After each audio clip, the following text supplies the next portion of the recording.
छर भी तो पतला पतला दिले है ना, छर कौन सा मोटा दिले है। बिहार में बहार है, नीतीश कुमार का सरकार है। बीजेपी के सरकार इतना दिन से चल रहा है, जब से बीजेपी के सरकार बिहार में चल रही है, यह जीता जागता उदाहरण है। हम नहीं, पूरा पब्लिक बता रहा है। उसका जीता जागता उदाहरण आपको दिखा दे कि एक साल के अंदर करीब 8 पुल गिरा, जो कि करोड़ों के लागत से बन रहा था पुल। एक हफ्ते में 3 पुल गिर गया। हाल ही में ही पूर्वी चंपारण में, जो कि घोड़ा सहन के पास 40 फीट के पुल बन रहा था, लगभग 1.5 करोड़ का। वो रात को ढलाई होता है और सुबह पहर वो पुल ध्वज हो जाता है। आखिर इसमें किसका गड़बड़ी है? सरकार को गड़बड़ी है या किसका गड़बड़ी है? और मुख्यमंत्री का, मेन ठेकेदार का यहाँ पर बनाया जा रहा था प्रोजेक्ट, लेकिन फिर भी यार टूट कर ध्वज हो जा रहा है। आखिर क्यों इतना घटिया काम हो रहा है बिहार में, या बीजेपी के ही शासन में क्यों? चलिए यहाँ भाई साहब बताएंगे कि क्यों पुल टूट रहा है। बताइए। सबसे पहले मेरे न्यूज़ चैनल में आपका स्वागत है। आपका भी धन्यवाद है, और आपके देखने वाले जितने भी दर्शक है सभी का तहे दिल से शुक्रिया, धन्यवाद। और रही बात बिहार के पुल गिरने की, तो ये बिहार का सिलसिला नहीं है, औरों जगह पुल गिरता है, लेकिन साल भर में सबसे ज़्यादा अगर किसी का रिकॉर्ड है तो वह बिहार का रिकॉर्ड है कि साल भर में 8 पुल गिर गया। और हालांकि अगर इस पर गहनता से अगर जांच किया गया रहता तो ऐसी नौबत दूसरे जगह नहीं आया होता। पहला पुल गिरता है और पुल गिरने के बाद न कोई जांच होता है, न उसके लिए कोई कमेटी का गठन होता है, और फिर से उस पुल का राशि आवंटन हो जाता है और फिर से बनने लगता है। तो कहीं ना कहीं इस पुल गिराने के पीछे न ठेकेदार का हाथ है, न आम जनता का हाथ है। वो जो ठेकेदार को जो पैसा आवंटन किया जाता है, अगर उस पैसा को अगर कोई जो उसके लीगल या अनलीगल तरीके से अगर उसकी पैसा की अगर कोई अगर नेता मांग नहीं करते हैं या उस विभाग के अधिकारी पदाधिकारी मांग नहीं करते हैं, तो उस पैसा से जो पुल बनेगा वह पुल लगभग 100-200 वर्ष जरूर चलेगा। लेकिन जैसे ही पैसा का आवंटन होता है, अब उस पैसा के मांग के लिए खंड बाई खंड लोग हैं। अब वहाँ से मान लीजिए 100% पैसा का आवंटन हुआ, तो आवंटन करते मात्र 10% पैसा जो है वो गायब हो जाएगा। बच गया आपका 90%।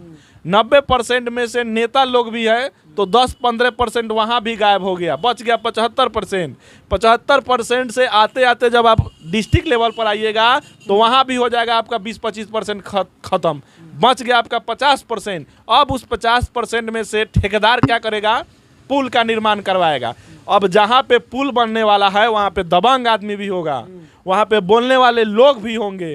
तो जब वो लोग खड़ा होंगे तो उनके भी मुंह को बंद करने के लिए उस पैसा में से देना पड़ेगा, नहीं तो पुल का छड़िया गिट्टी बालू सीमेंट राते राती गायब हो जाएगा। तो वहाँ भी उस पैसा में से मुंह बंद किया जाता है। बच गया आपका 40 से 45% रुपया। अब ठेकेदार सोचता है कि अगर 40-45% में से अगर हम पुल बनवा देते हैं तो फिर इतना पैसा हम लगाए हैं, इतना वर्कर खटाए, उनको देंगे कहाँ से? तो वह पुल का निर्माण उसमें से 20 से 25% रुपया का ही निर्माण करवाते हैं, जिसके कारण पुल धंसता है और फिर से उस पुल का पैसा आवंटन होता है और फिर से पुल वह पुनः बनता है। अगर इसमें दलाली बंद कर दिया जाए तो न पुल गिरेगा, न ठेकेदार का नाम बदनाम होगा, न इंजीनियर का नाम बदनाम होगा, न सरकार का नाम बदनाम होगा। तो ये जो बिचौलियों का जो भी आदमी हो, नेता हो, अधिकारी हो, पदाधिकारी हो, जनता हो, लोग हो, कोई भी हो, अगर उस बिचौलियों को बंद कर दिया जाता है तो आपका पुल बिहार में कभी नहीं गिरेगा। लेकिन ये होने वाला है नहीं, क्योंकि सभी को पैसा चाहिए थे। लेकिन आजकल हवा में पुल उड़ जा रहा है, और बाढ़ आए तो बाढ़ से क्या, तो हवा में पुल उड़ जा रहा है। ये कितना मजबूती पुल में है? तो वही तो हम बताए हैं ना कि जब 100% पैसा जब आवंटन हुआ है और उस 100% पैसा का खर्चा अगर आप पुल में नहीं कर रहे हैं, 20 से 25% पैसा का अगर खर्चा पुल में कर रहे हैं, तो वही पुल धंसेगा। एक बार पानी आया कि पुल दहा गया, उड़ गया, टूट गया, भस गया। और इसके लिए कोई कागजी कार्रवाई भी नहीं होता है, क्योंकि सब लोग जानता है कि अगर इसका जांच अच्छा से हुआ तो फंसने वाले हम ही हैं। और हम तो ऊपर बैठे हैं, तो हम तो टीम गठन करबे नहीं करेंगे कि जांच होगा इसका। तो क्या करते हैं, उसको फिर से उसका पैसा आवंटन कराते हैं ताकि ये पुल जो है फिर से निर्माण हो। लेकिन सरकार यह नहीं जान रही है कि ऐसी रवैया से उन पे भी बुरा असर पड़ रहा है। जनता गाली दे रही है क्योंकि जनता के टैक्स से ही वो पुल बन रहा है और उस टैक्स को आप लोग इस तरह से पानी में बर्बाद कर दे रहे हैं, पानी में उड़ा दे रहे हैं, तो फिर जनता कैसे आपको फिर से चुनेगी।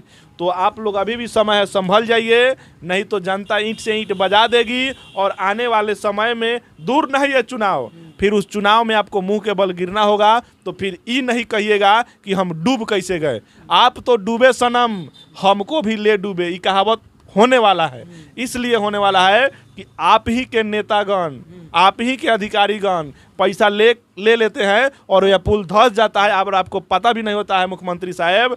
तो आप सोच लीजिए, आप तो भले ईमानदार होंगे लेकिन आपके इर्द गिर्द घूमने वाला जो आदमी ईमानदार नहीं है, उसी के कारण आप लोग भी लोटिया ले डूबिएगा। तो फिर मत कहिएगा कि जैसे पुलवा डूब गया उस तरह बिहार में हम कैसे डूब गए।